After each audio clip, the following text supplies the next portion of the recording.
As Batten and Saki faced each other, Batten confidently told Saki that he would clearly show who was more helpful to the club president. Saki replied that it was hard to let such a comment slide.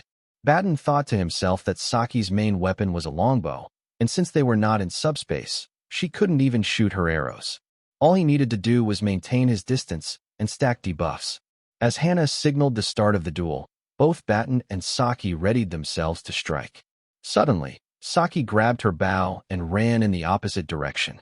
Shocked, Batten couldn't believe she had drawn her bow, but he knew Saki wouldn't aim at him directly. For Batten, nothing changed.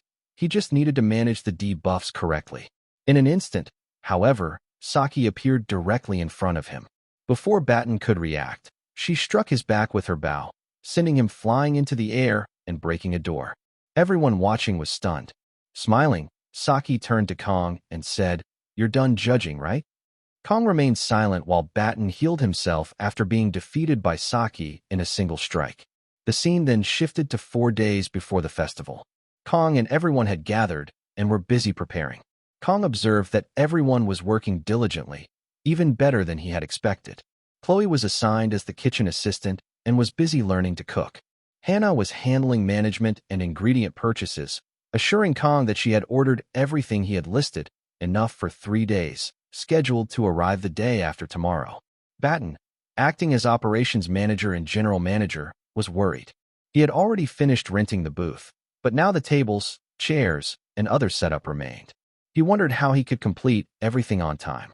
Angered, Saki told Batten to be quiet, insisting that since he had lost, he should just follow instructions. As the admin and designer, she reminded him that she had won the duel.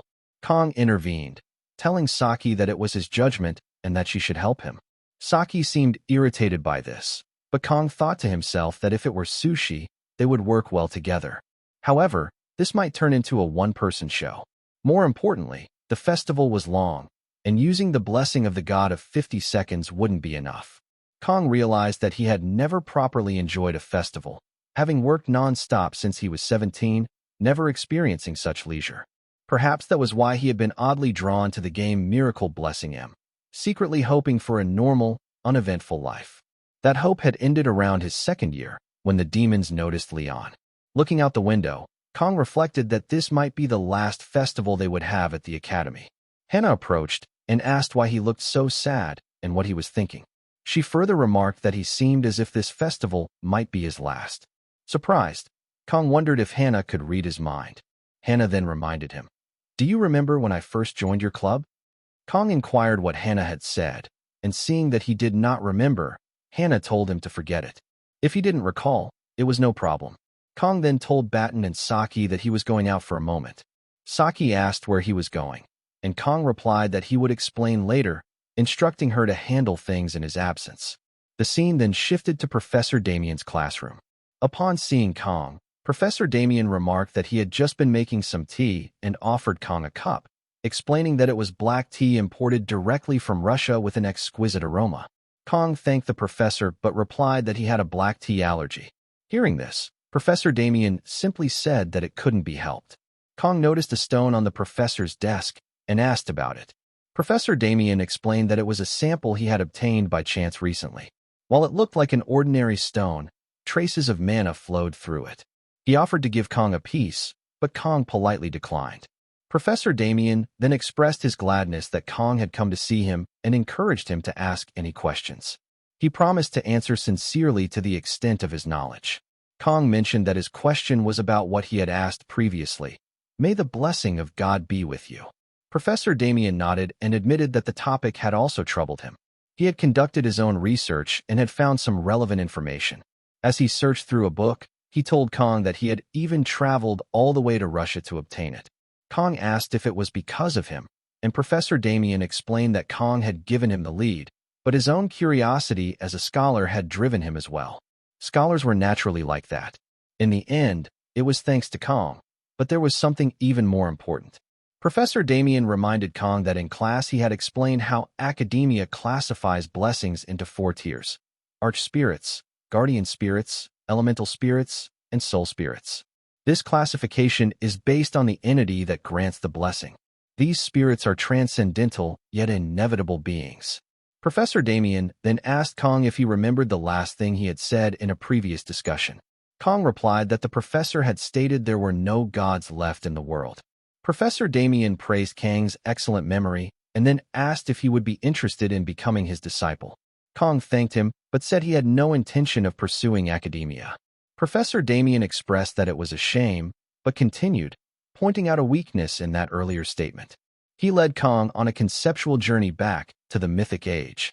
In the distant past of unknown origin, countless gods existed, an era now called the Mythic Age. Professor Damien clarified that these gods were not spirits or transcendental beings like those known today.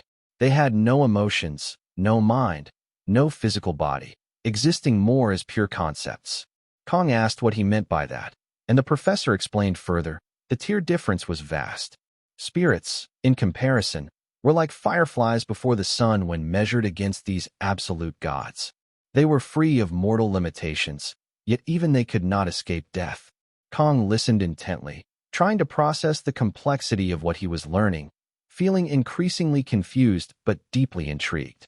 Professor Damien continued, explaining that even these gods, as powerful as they were ultimately subject to one higher god who brought that age to an end, the god of the sword. Kong was stunned by this revelation. The professor went on to explain that the phrase, "May the blessing of God be with you," originated with humans after the Mythic Age. It was a saying used to honor the gods and to pray for power. Professor Damien then asked Kong if this answered his question. Kong remained silent, lost in thought. A few moments later, the scene shifted to Kong walking through the corridor. He reflected that he both had and hadn't gained something from his meeting with Professor Damien. He still couldn't believe that the professor had traveled all the way to Russia over something Kong had said. Perhaps he had taken too much and given nothing in return. Kong admitted to himself that he had been feeling suffocated earlier, realizing that his restricted sensory range was because he hadn't brought his sashimi knife, the ultimate high-tech sensor. Without his sword, he felt closed off and disconnected. Kong acknowledged that he had definitely changed. The scene then moved to 4 days before the festival. Everyone was working hard, learning cooking techniques. On day 3, they began preparing their stalls. On day 2, they tried on outfits for the festival. By day 1, everyone was impressed by how Kong had helped them improve their cooking skills. Finally, the day of the festival arrived. Kong stood in front of the stall, reflecting on his roughly 20 years of experience as a chef. He had revived countless struggling restaurants, always refusing payment and seeking out shops that were on the brink of collapse. It had always been for his own satisfaction. Now, however, he felt a wave of embarrassment. Chloe and the others called for him. It was just 10 minutes until the festival opening. Kong thought to himself that this might be their last festival. Since they were doing it anyway, they might as well enjoy it fully.